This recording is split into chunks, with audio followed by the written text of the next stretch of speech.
Sean Spicer, great to see you. Look, we've got an ambassador in Washington, former Prime Minister Kevin Rudd, who's called Donald Trump nuts, a traitor, the most destructive president in history. On the other hand, we've got another former Prime Minister, Scott Morrison, a man you know, who's just met Donald Trump again and says he's the victim of a disturbing pylon. Which of these two former Prime Ministers do you think would be the most effective ambassador for Australia if Donald Trump were elected, knowing Donald Trump as you do? I'm going to go with Scott Morrison on this one, Andrew. Look, I don't understand how any ambassador thinks that it's a smart idea to be critical of current or former leaders in the country that they're supposed to be a liaison to.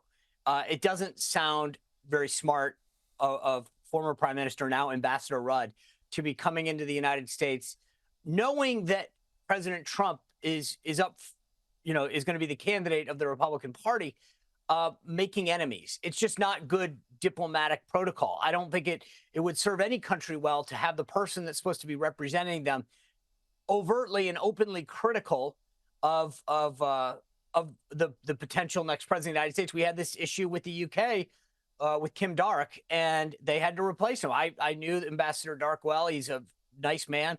But I think once you can't be effective in the country that you're expected to serve, you're really not doing your country any favors.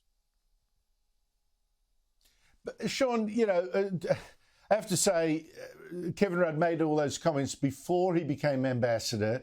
He's trying to row back now. But Donald Trump is it seems to me, as an outsider, is very much a my team, no team kind of guy. Responds very touchily to criticism. Is he the kind of guy that would forgive and forget, that would say, oh, well, that was in the past? How would he respond to an ambassador he knows has abused him in the past? Because he was reminded of this by Nigel Farage on TV only a couple of months ago. I think it would depend on how, in this case, Ambassador Rudd approached him.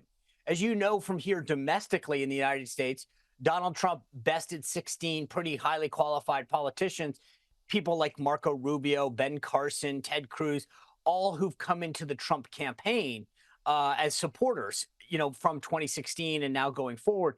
So I think it would be up to Rudd to sort of reposition himself. Now, that's up to him. Does he want to do that? Will Trump give him the opportunity? But generally speaking, in my sort of experience, Trump's willing to give somebody who wants to make amends the opportunity. It just, the question is how real is that? How authentic is it?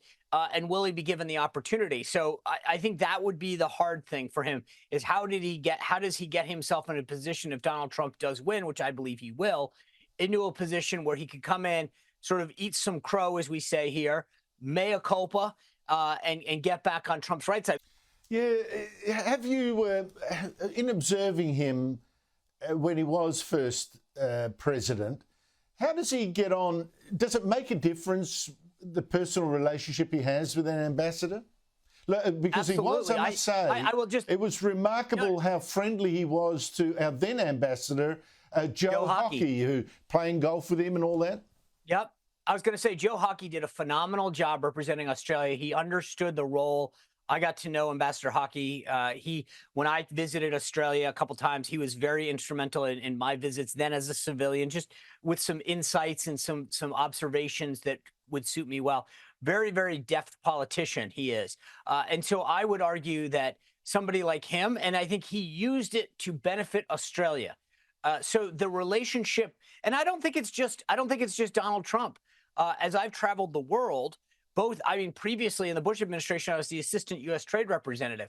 I've been to, dozens of countries around the world. The relationships that you build allow you to do things that might not exist, have it not be for that personal relationship you have with the person on the other end.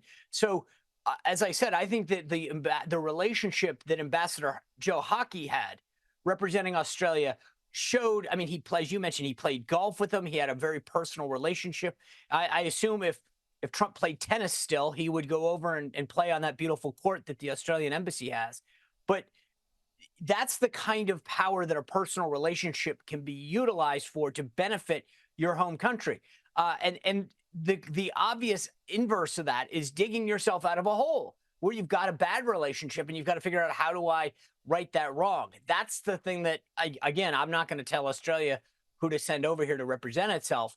But at the end of the day, the whole goal of having somebody over here is to benefit the country. And that would be a decision that would have to be made internally there, who the best face for Australia was to build relationships with this incoming next administration, which I believe will be Donald Trump again.